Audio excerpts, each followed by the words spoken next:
আসসালামু আলাইকুম, আমি কানিজ ফাতেমা অর্ধে এবং টাইপ 2 হচ্ছে ব্যক্তিবাচক ও আত্মবাচক। অর্থাৎ আমাদের সর্বনামের দুটো প্রকারভেদ। ব্যক্তিবাচক সর্বনামকে মূলত ৩ ভাগে ভাগ করা যায়। একটা হচ্ছে বক্তা পক্ষের সর্বনাম, একটা হচ্ছে শ্রোতা পক্ষের সর্বনাম, একটা হচ্ছে অন্য পক্ষের সর্বনাম। যে কথা বলছে অর্থাৎ আমি কথা বলছি তার মানে আমি হচ্ছি বক্তা পক্ষের সর্বনাম। যে শুনছে অর্থাৎ তুমি শুনছো তার মানে তুমি হচ্ছ কি শ্রোতা পক্ষের সর্বনাম। এবং যাকে নিয়ে আমরা কথা বলছি সে হচ্ছে কি অন্য পক্ষের সর্বনাম। তাহলে আমি, তুমি, সে এইভাবে ৩টা প্রকারভেদে ভাগ করা যায়। তো শ্রোতা পক্ষের সর্বনাম আবার অন্য পক্ষের সর্বনামকে মর্যাদার উপর ৩ ভাগে ভাগ করা যায়, মর্যাদার উপর নির্ভর করে, অর্থাৎ সম্মান দেওয়ার ভিত্তিতে। ঠিক আছে? তো নিজেকে তার নিজে সম্মান দেওয়া যায় না, তাই বক্তা পক্ষকে এখানে বাদ দেওয়া হয়েছে। বাকি যে দুইটা আছে, একটা হচ্ছে কি শ্রোতা আর একটা হচ্ছে অন্য পক্ষ।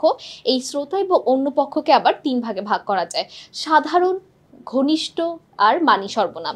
সাধারণত আমরা সবার সাথে তুমি করে কথা বলি, সেটা হচ্ছে সাধারণ সর্বনাম।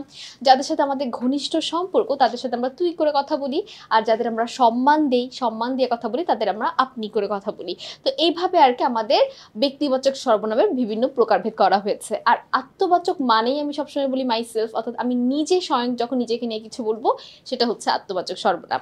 তো আমরা দেখি আমাদের এমসিকিউতে কি দেওয়া আছে। প্রথম যে প্রশ্নটা, আত্মবাচক সর্বনাম পদ কোনটি? খোদ, আমরা, এরা নাকি তারা? এটা উত্তরটা কি হবে? খোদ, অর্থাৎ আমি নিজে। নিজের কোনটি ব্যক্তিবাচক সর্বনাম?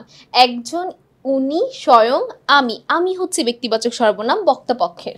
নিজে বা স্বয়ং ইত্যাদি কোন সর্বনামের উদাহরণ? অবশ্যই উত্তরটা আমরা জানি, আত্মবাচক সর্বনামের উদাহরণ।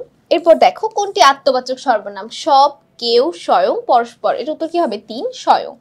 ১৫তে দেওয়া আছে কোনটি ঘনিষ্ঠ সর্বনাম? ঘনিষ্ঠ মানে কি? যাদের সাথে আমরা তুই করে কথা বলি। তাহলে দেখো আপনি, তুমি, তুই, ইনি, তাহলে উত্তর কি হবে? ৩, তুই।